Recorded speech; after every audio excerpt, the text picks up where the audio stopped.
Ito kasing si Jinky Luistro, hindi siya kumonsulta dito kay Neil Tupas eh.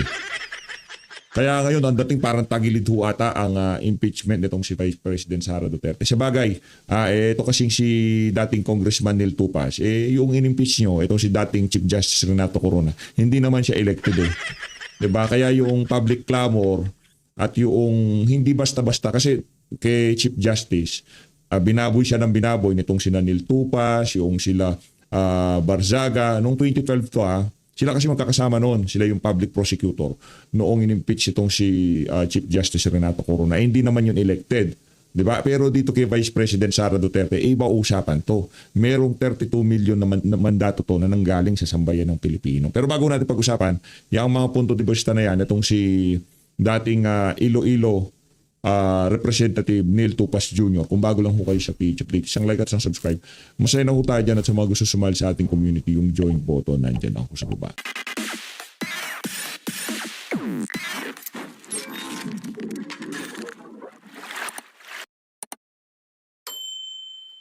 Ito, rerekta ho kagad tayo dito kay Congressman Neil Tupas. Nakukulangan daw ho siya doon sa pagpipresenta ng prosecution panel sa kanilang mga testigo diyan sa impeachment trial ni VP Sara. Ano lang ito, patikim lang to ngayon pagka medyo ginanahan tayo sa mga sasabihin itong si Congressman Neil Tupas. Siguro panoorin ho natin yung kabuuan ng interview niya na to sa Billionaire News Channel. Pero tingnan ho muna natin pagka medyo magaganda yung mga bibitawan niya. Siguro ano natin. Ang tawag dito, pasadaan natin yung video. Kung ako ang prosecution, nakataka-prepare ako, for example, ng 2 years sa case na to, titingnan ko yung tao mismo i-present ko. Kung may ma-present ako dun sa mga tao, let's say hindi siya fictitious, tapos present ko siya, at siya mismo magsasabi na hindi ko natanggap yung perang yun. That is, of course, a positive, direct evidence na ginamit yung pera sa ibang bagay at may misuse. Ano kasi, yung parang panoorin ho natin, itong buong interview na to ni Congressman, former Congressman Neil Tupas Jr. Kung siya daw, ang problema nga wala silang makita. At doon sa mga, ibig sabihin ng mga fictitious, yung mga nakatanggap ng pera, yung mga asset, informant, hindi naman kasi basta-basta magpapakita yung mga yan. Ngayon, itong sinasabi nitong si Congressman Neil Tupas, kumbaga, kung makakakita sila, ang problema sa loob ng 2 taon, binanatan si VP Sara, kung mapahanggang sa ngayong mga panahon na to, wala silang nakita, siguro kailangan nang magtanong nitong si Congressman Neil Tupas kung meron nga bang ginawang kasalanan itong si VP Sara. Kasi ang tanong nitong si Congressman Neil Tupas, ang dating para sa akin yung tipong kahit na tumatayo siya dito bilang parte ng prosecution. Kasi naging successful yung pagpapa-impeach nila dito kay dating Chief Justice Renato Corona. Pero ako dito sa mama na to, hindi na ako magpapa-interview. Kasi pagkatapos ng impeachment, na-impeach si Corona, itinuloy nilang kaso, isinampa nilang mga kaso, yung mga aligasyon sa kanya, lahat ho yun. Lahat ho ng mga kaso laban dito kay dating Chief Justice Renato Corona, tumalbog. Ika nga, hindi tumagos. Kalaunan, na-absuelto, napawalang sala, itong si dating Chief Justice Renato Corona doon sa mga aligasyon nitong si dating Iloilo Representative Neil Tupas. Ngayon, ipinipresenta itong si Neil Tupas na para bang, Tupas o Tupak? Hindi, joke lang, Tupas. Na para bang napaka-successful noong ginawa nila kay Renato Corona. Diba? Pagkakaalam natin, tinanggal lahat ng retirement benefits ni Renato Corona. Pero kung di tayo nagkakamali, ibinalik lahat yon. Dahil yung mga isinampang kaso sa kanya, hindi tumagos. Absuelto siya, na-dismiss, napawalang sala. Kaya kung ako dito kay Neil Tupas, imbis na magmayabang sa estratehiya niya, isipin niya kung anong mga kasiraan ang ginawa nila dito kay Corona nang dahil lamang doon sa naging desisyon ng Korte Suprema nung Chief Justice siya kaugnay sa Hacienda Luisita. Aray ko, kagagawan ho ni Noynoy Aquino. Isa sa mga dahilan niya kung bakit wala tayong respeto dito kay hindi naman walang respeto, kumbaga hindi believe kay Noynoy Aquino dahil doon sa ginawa niya kay Renato Corona. Binaboy-baboy niya si Renato Corona, binanat-banata niya sa kadahilanang hindi naging paborable ang desisyon ng Korte Suprema kaugnay doon sa Hacienda Luisita. Ingat ha. Medyo malalim na naman ho ang baha, no? Kawawa ho ang ating mga kababayan. Actually, nung isang araw pa tong video na to, binalikan ko kasi bigla ko na naman narinig na medyo lumalakas na naman ang ulan para magsilbing babala na lang sa ating mga kababayan. Pagdasal ho natin ang ating bansa dahil ngayong mga panahon na to, yan ho ang pinakakailangan ng bansang Pilipinas. Pagdasal dahil makapangyarihan ho ang panalangin. Panalangin ho natin ang ating mga nanunungkulan, mga opisyal sa pamahalaan, mga Pilipinong nahihirapan. Pagdasal ho natin ang bawat isa. Dahil ika nga hindi ho biro itong hamon na nasa harap natin ngayong mga panahon na to. Napakahirap po ng kalagayan ng ating bansa kaya alam natin meron dapat managot pero higit sa lahat dasal at magtiwala ho tayo sa Diyos na lumikha na sa lalong madaling panahon sana mawala na ho tayo dito sa problemang kinaroroonan natin ngayon. Dasal lang ho, panoorin natin. Wala kang sound, sir. Ito, pakinggan natin sasabihin, sir. Yan na naman, malalim na naman dito. Ano sir, kumbaga ako medyo matagal-tagal, mga ilang oras tayong nawala, walang upload dahil nga medyo na-busy ho tayo. Di ba? Marami ho tayong nasikaso kaya medyo hindi natin masyadong na-obserban ang nangyari sa social media. Okay? Ngayon, meron na naman ho tayo nakikitang ganyan.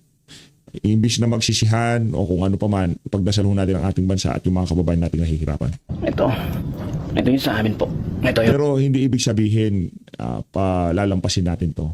Dahil sa lahat ng kasalanan, merong kabayaran. Kailangan pagdusahan, pagbayaran ng mga sumalbahe sa budget ng sambayan ng Pilipino. Yung ginawa nila na to. Ikaw nga, nagtapon ka lang ng basura kung saan pag nahuli ka, mayayari ka. Diba? Linabanan mo ang kinauukulan, mayayari ka. Ninakawan ng sambayan na tapos wala problema. Hindi pwede. Hindi ho ganun gumagana ang mundo, okay? Kaya para doon sa mga nagnakaw sa kaban ng sambayanan. Good luck na lang sa inyo. Bukas na git.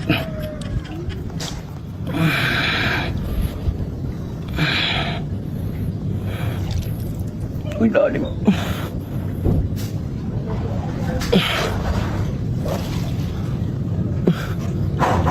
Yun o, nakasabay. Ito na. Wawa. Hindi. Nakakalungkot, no? So, kahapon po, ito yung level ng tubig. Pumasok hanggang dito. So, malalim. Bukod pa sa daan yun. Lalim. Is bumaba. Sa loob, ayun, nagsitomba na. Ang dami na nagsitomba. Unfair ho ito, unfair. Nakakalungkot lang na kailangan danasin ito ng ating mga kababayan. Nakakalungkot ho. Tapos yung mga politiko nasa mga exclusive na subdivision na kahit na lumubog na ang buong Pilipinas, yung subdivision nila nasa taas. Diba? Kahit lumubog na ang buong Quezon City, buong Metro Manila, yung subdivision nila ay talagang waterproof. Kaya hindi ho nila hindi ho nila ramdam ang pinagdaraanan ng mga maliliit nating kababayan ngayong mga panahon na to. Nakikita ng Diyos kung ano nangyayari sa bansa na to. Tayo naniniwala sa lalong madaling panahon mananagot yung mga lumapastangan sa kaban ng sambayanan. Rekta ko tayo sa SM9. Shoutout DZAR 1026 News. Para pakano natin. Mas malinaw dyan ay wala. Kasi after 15 days, after 375 million na ginastos dito sa impeachment, wala pang napatunayan na mayroong pera na napunta talaga kay VP Sara. Malinaw yan, pati doon sa testimonya ng mga testigo, ng mga pinagtatanong sila tungkol dito sa mga katibayan nito. Ulitin natin. Trial lawyer at pinuno or presidente ng IBP, Integrated Bar of the Philippines, dyan po sa Bataan. Attorney, magandang gabi. Admar po. Magandang gabi sa iyo uli, Admar. Opo. Sa nakalipas po na 15 trial days na sa impeachment, naging malinaw na po ba na may binulsa talaga at impeachable offense ang ginawa ni VP Sara Duterte?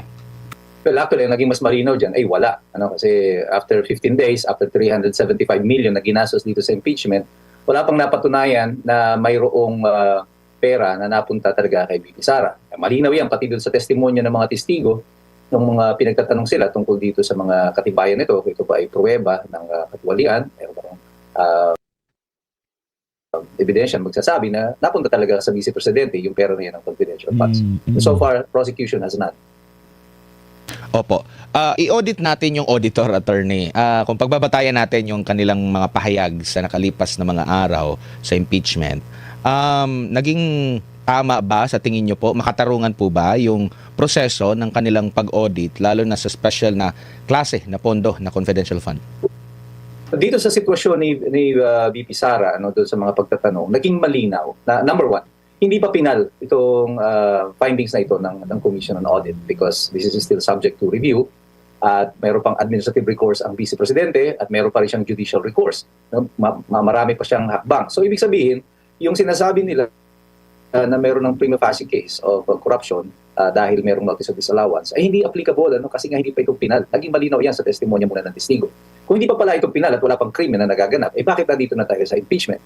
It was also clear na yung interpretasyon ng mga testigo ng COA ay base lamang sa kanilang sariling interpretasyon ng batas. At hindi ito nakasaad doon sa mga guidelines na sinasabi nila na nilabag ng Vice Presidente. Walang malinaw na requirement tungkol sa pag-i-issue ng official receipt. Hindi malinaw na sinasabi nila nung una ay kailangan daw hindi dapat acknowledgement receipt. Hindi malinaw yung provision tungkol doon sa evidence of success. At apparently parang yung ginagawa nitong auditor ito lang yung sarili niyang interpretasyon kung ano dapat yung success na papasok doon sa qualification ng Joint Memorandum Circular ng COA. So everything that they have done so far, ito yung paulit-ulit yung sinasabi, yung inaangguluhan kasi yung mga ebidensya para magmukhang meron kahit na wala. And this is exactly what was proven by the prosecution so far.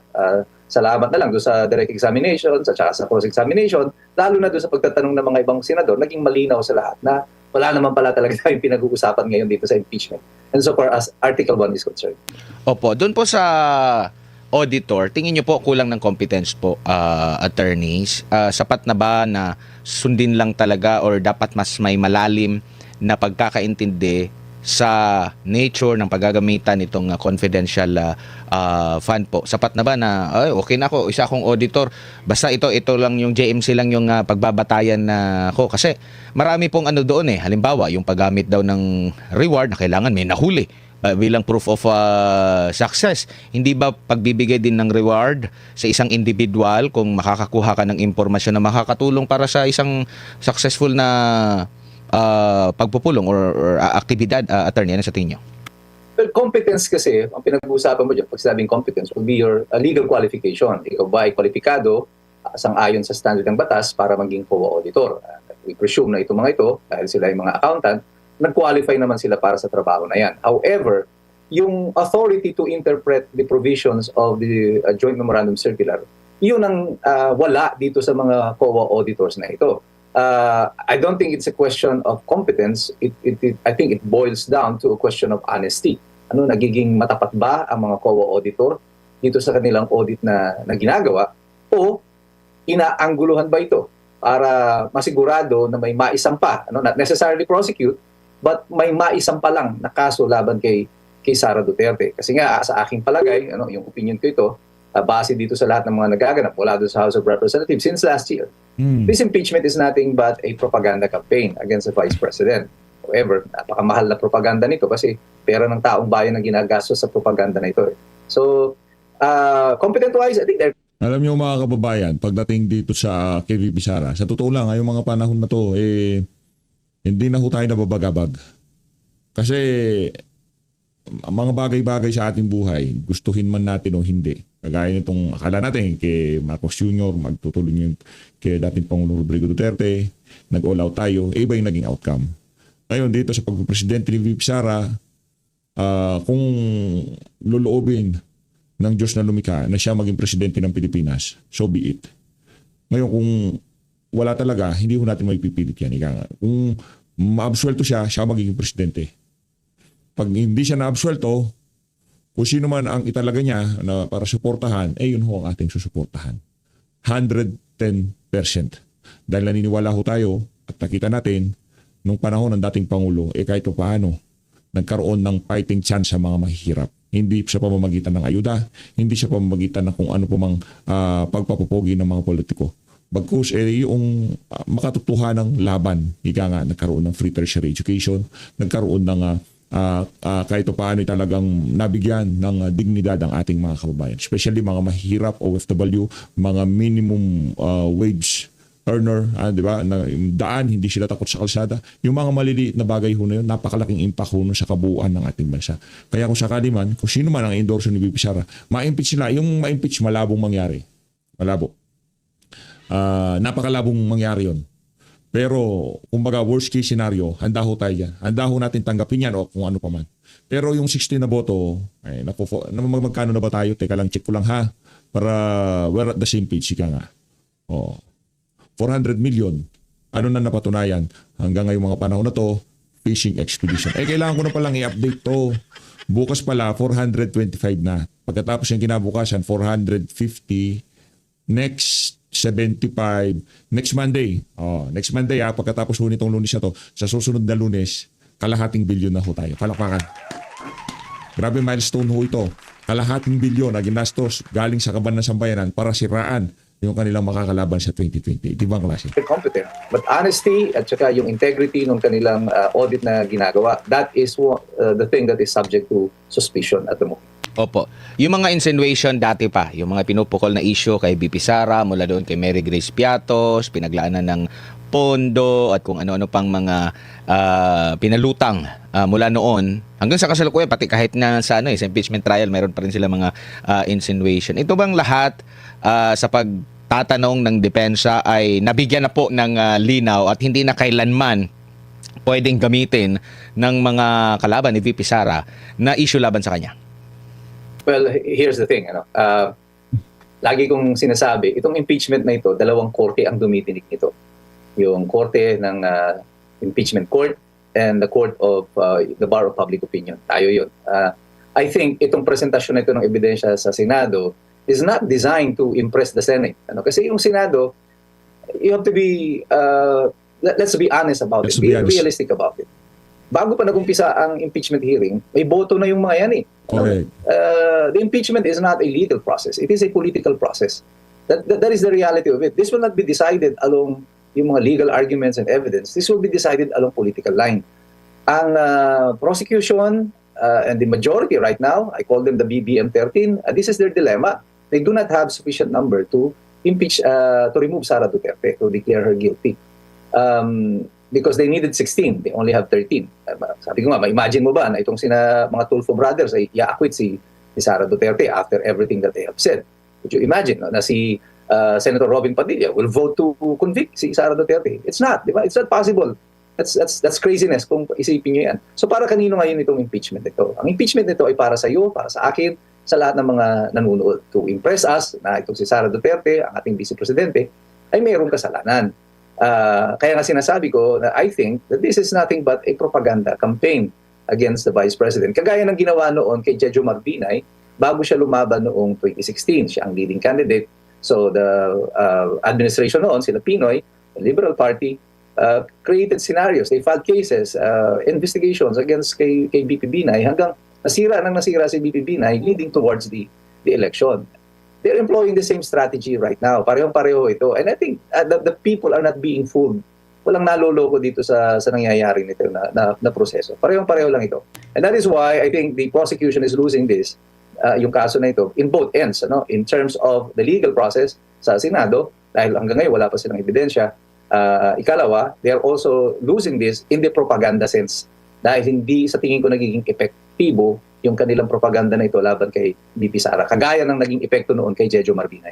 Opo. Dito naman po sa performance ng presiding officer, kung magbabasa ka ng mga komento na sa mga netizen, pati na yung panonood ng mga iba't ibang mga personality and eksperto, medyo napunan nila yung parang masyado lang bang hindi mahigpit kasi may mga nakakalusot na mga pahayag, mga side comments, mga insinuation, at ito ba'y normal sa isang korte o dahil nga sa nabanggit mo kanina, kaya expect na natin na maraming mga ganito na dalawang korte pinaglalabanan itong impeachment talaga, or pwede pa na magkaroon ng paghihigpit itong si presiding officer?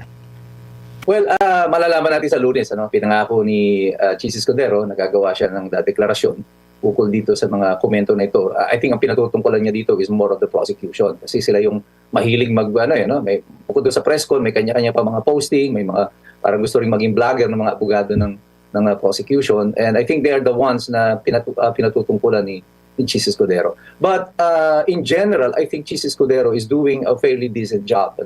Yung kanyang pagiging abogado, kagaya ng sinabi ko sa ibang mga interview, I think lumalabas dito sa impeachment. Kahit na masabi natin na panig siya dito dapat sa mayorya, I think he cannot betray his very nature as a lawyer, and it is coming out in the open dito sa impeachment proceedings. Hindi niya matraidor yung pagiging abogado niya. And so far as procedure is concerned, I think he's doing a fairly decent job.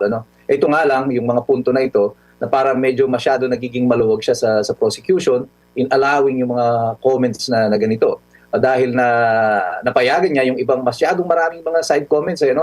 Kaya nga sabi ko, itong prosecution, ang parang objective nila is to make this presentation more theatrical, para maging meme o mas maging sundan ng mga taong bayan, not necessarily about the truth.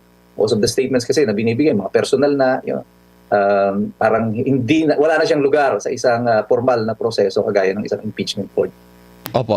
Pag mga ganyan na po ang linyahan, kasi kapansin-pansin talaga kung ikukumpara mo kahit na yung mga panayam mo, di ka interviews, press con, na magkabilang panig, medyo dito sa depensa, alam mo, kumbaga hindi mo maririnig yung pagpuna doon sa naging magalang pa rin sila. Pero pag dito na sa side ng prosecution, medyo maangas, nayayabangan yung ilan sa ating mga kababayan, pati yung sa side ng mga defense counsel, pinupuna rin. Nakikita nyo po ba sinyalis yan na hanggang dyan na lang sila dahil wala silang mapatunayan laban kay VP Sara Duterte? Maaari din ba yan? Ang pinatutunayan niyan, yung sinasabi ko, the strategy. Ang strategiya ng prosecution is to make it more controversial, parang vlogging style ang kanilang gusto, pati yung mga ebidensya na hindi naman na-ipresenta sa korte, dito nila didiscusin sa kanilang mga press conference. And I have to give it to the defense for being disciplined sa kanilang mga press conference. Mapapansin niyo magkaiba ang estilo. Sa depensa, panay si Attorney Poe lang officially ang nagdedeklara. So controlled at nasa parameters nila, the design parameters nila, yung mga statement ni Attorney Poe. Pag kinumpara mo ito sa prosecution, nung una si Congressman Ko, yung party list representative, ang kanilang spokesperson, and then later on si Riton. Pagkatapos nagbibigay din ng kanya-kanyang mga pahayag, itong sinaligutan, iba pang mga sila Attorney Kapunan, tungkol dito sa impeachment. But you will notice kapag itong depensa, ang tinatanong ng media, their disciplined reaction is hindi pa po kami pwedeng magsalita. And that is how it should be, I think. Kasi hayaan mong dapat ang ebidensya sa Senate impeachment court ang magsalita. Ang nangyayari, ang ginagawa ng prosecution, kahit hindi naman yun ang napatunayan doon sa impeachment, maglalatag sila ng mga pahayag na parang dinadagdagan nila o sinusupplement kung ano yung nasabi doon sa impeachment. And they're creating their own conclusions and mga scenarios nila base sa kanilang personal na opinion na, which should not be done. Kasi there is a specific restriction nga sa kanila doon sa Senate impeachment rules. I think that yun ang pinag-uusapan nila, yung sa Rule 18. Parang this is like a gag order dapat sa lahat to discuss the merits of the case sa publiko or sa social media or sa mainstream media. Opo. Attorney, dito naman po tayo sa issue na binasura po ng DOJ, yung inciting to sedition na kaso. Tapos, merong grave threat naman dito sa Quezon RTC at Quezon City RTC kung hindi ako nagkakamali. Anong maring epekto nito sa articles of impeachment na unang natalakay yung tungkol sa grave threat nga and pwede rin ba na magkaroon siya ng kaso sa local courts tapos meron pang kaso sa impeachment court ukol dito, attorney? Well, kung mapapansin ninyo, yung grave threats na kaso na yan ay naisampa na lamang kasi naging question yan doon sa impeachment kay Matipag. At tinatanong na kung totoo palang merong may maganyang mga grave threats, bakit hindi kayo nagsampa? O, diba? So ngayon, nagsampa tuloy sila bigla ng kaso. Yun namang sa inciting to sedition, I think, ano lang yan yung parang sinacrifice nila yung inciting para lang may maisampa sila na grave threats. So because it's a long shot yung inciting to sedition, dito sila sa mas mahina na kaso na grave threats. But I don't think it's gonna go anywhere. Ang problema dyan, there is now a possibility of another constitutional challenge. Kasi pwede pang maging constitutional issue ito. Whether or not the Vice President will be immune from suit because she is an impeachable officer. Pwede na ba siyang sampahan ng kaso? There are some legal position, legal opinions na dapat ang Vice Presidente ay mag-i-enjoy the same immunity as that of the president. Although wala naman talagang specific na constitutional provision, immunity from suit is a constitutional concept. It's not necessarily provided for doon sa Constitution, lalo na doon sa kaso ng Vice Presidente. So, kung ito ay magkakaroon ng constitutional challenge at dadating pa ito sa Korte Suprema, asahan mo na lalong magtatagal ito. But the important thing here is this, kung ngayon mo lang isinasampay yung grave threats, ngayon ka pa lang nakadetermine ng prima facie case. So, why was the impeachment ahead of the criminal case? Diba dapat mas naunan yung sinampa yung grave threats kasi ito yung basihan ng impeachment. Pero nangyari, nauna yung impeachment bago pa lang nagsampa ng kasong kriminal. Diba? Inilagay mo muna yung kariton sa unahan ng kabayo. This is the horse before the cart. Ika nga. Yun ang nangyari dapat, the horse before the cart. Tapos nauna muna yung kariton bago yung kabayo na doon sa likod. Same din ito doon sa issue ng confidential fund na wala pang penal talaga. Ay namin nga rin ng witness na ongoing pa yung appeal, yung 6 months na appeal hanggang sa kasalukuyan saklaw pa pala ng 6 na buwan na appeal po, attorney. Yun yung sinasabi ko kanina. So, malinaw dito sa salaysay ng mga auditors ng COA na hindi pa pala pinal yung desisyon. Kaya sabi, ang tanong dyan, bakit nasa impeachment na tayo? Hindi pa pala tapos yan. Ibig sabihin, wala pang napapatunayan na merong misuse ng confidential funds. So, why are we now in the impeachment court already? So, what if later on, dinismiss yan o upon judicial review, makaabot ka sa korte at sinabi ng korte na hindi, tama ang Office of the Vice President dito. Hindi dapat nagkaroon sila ng notice of disallowance. Tapos na-filean mo na ng impeachment si Sara. Halimbawa, for example na lang, na-convict, kinonvict nyo si Sara based on that. And then later, the court found out na wala naman palang misappropriation o hindi tama yung pag-issue ng notice of disallowance. What happens now? So, pwede mo pa bang ibalik yun on the basis na sinabi ng Korte Suprema na walang basihan yung notice of disallowance? So, dito pa lang makikita mo na talagang from the very start, wala talagang basihan itong reklamo na ito. Na even yung susunod na mga articles, ang gagamitin nila mga ebidensya, yung sinasabi nila, yung sasampinahan pa, yung mga records ng bangko, This means na bago sila nagsampa ng kaso sa impeachment court, hindi pa nila hawak yung kumpletong mga ebidensya. Ngayon pa lang kayo maghahanap ng ebidensya para suportahan yung inyong aligasyon tungkol dito sa impeachment. So, from the very start, it is now clear para sa mga mamaya. Alam naman ito ng taong bayan, pero ngayon mas lalong nagiging malinaw para sa atin na walang hawak talagang ebidensya ang prosecution. And this is all about persecution. And yung pananaw natin that this is a propaganda campaign against the Vice President is being supported ng mga kaganapan ngayon dito sa impeachment court. Opo. Tsaka dito sa issue naman po ng marami na namang issue at natataon lang ba na puro mga nasa minority ang issue. Ang dami na pong mga sinasabing kaso, reklamo, may nakakulong na, tapos may nababanggit na naman ang pangalan ng ilan sa mga senador dito po sa minority. Ano ba ito? Ito ba malinaw na na political operation pa ito laban sa mga katunggali or mga kritiko ng kasalukuyang administrasyon at hindi na talaga nila maitatanggi po na ito ay nagkataon lamang, attorney? Kunyari, tanga tayong lahat. Kunyari, wala tayong alam.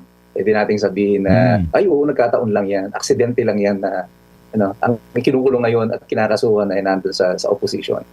Unfortunately, we are not. Unfortunately for them. Ang taong bayan ngayon, hindi mo na malilinlang sa ganyang mga representasyon. It is clear as daylight, malinaw na ito. Yung mga kinakasuhan ninyo, yung mga nagrereklamo, yung mga naghahanap ng katarungan, ng ebidensya, laban dito sa katiwalian sa gobyerno. Pero yung mga principal doon sa katiwalian, hanggang ngayon, walang investigasyon, walang kaso. Again, I'll go back doon sa pinakamalinaw na ito. Ang mga Bersamin, si Olayvar na binanggit ni Ping Lacson noon sa Senado na tumanggap daw ng 8 bilyong piso na kickback. Nasaan yung investigasyon sa kanila? Bakit huminto? Hindi pinatawag, walang complaint na isinampa sa Blue Ribbon Committee. Kahit na si Ping Lacson mismo, who was then the chair of the Blue Ribbon Committee, ang nagsabi nito na meron siyang ebidensya. Where is the evidence? Where is the 65 contractors na sinasabi ni Ping Lacson, ng mga contractor ng mga congressman? Nasaan yung 15 na favored contractors na sinasabi ni BBM? So, nasaan yung kaso kay Romualdez? Hanggang ngayon, nasa ombudsman pa lang. So, bakit yung mga kaso ng plunder, so far, si Revilla lang at saka si si Jinggoy Estrada ang kinasuhan. At pagkatapos, yung kay Marcoleta at saka kay Mike Defensor, wala pang kaugnayan dito sa flood control. And still, they file the case of plunder against these people. I mean, aksidente ba yun na lahat ng oposisyon, yun ang nakakulong? At pagkatapos, yung mga kakampi nila ay hindi. Parang malabo naman yata yun. Parang magagawin tayong mga mangmang ng gustong gawin ng gobyerno na tayo yung mga mangmang dito sa sitwasyon na ito. Opo. Tsaka ang latest ngayon, attorney, parang wala na tayong asahan pa sa Senate Blue Ribbon na talakayin itong flood control kasi parang napagkasundoan na ba na doon na lang sa ombudsman lahat? Yun ang sinasabi ni Erwin Tulfo. I mean, bakit nga naman iimbestigahan ni Erwin Tulfo yung sarili niya? Isa siya doon sa binabanggit ng dating 18, ngayon ay 14 Marines na tumanggap na mga malay-maleta, di ba? So tama talaga na gawin niya yan, i-refer niya na lang sa ombudsman. But the way things are going, parang walang aasahan yung taong bayan tungkol dito sa magiging investigasyon sa ombudsman. Si Romualdez nga, despite sa dami ng mga press conference at mga press releases nila hanggang ngayon, wala pa rin kaso si Romualdez. So, saan tayo pupunta? Saan pupunta ang taong bayan? Anong aasahan natin dito sa magiging investigasyon ng ombudsman? Parang, I think many people today would tend to believe na pag ipinasa mo yan walang difference Dali mo yan sa Blue Ribbon, dali mo yan sa ombudsman. Ganon din ang ending nito, no? Wala ring mananagot dito ng mga totoong mga nagnakaw sa ilalim ng kasalukuyang administrasyon. Attorney, maraming salamat po sa inyong oras at Maraming salamat dito kaya to. Dito na una tatapusin ang ating reaction video. Maraming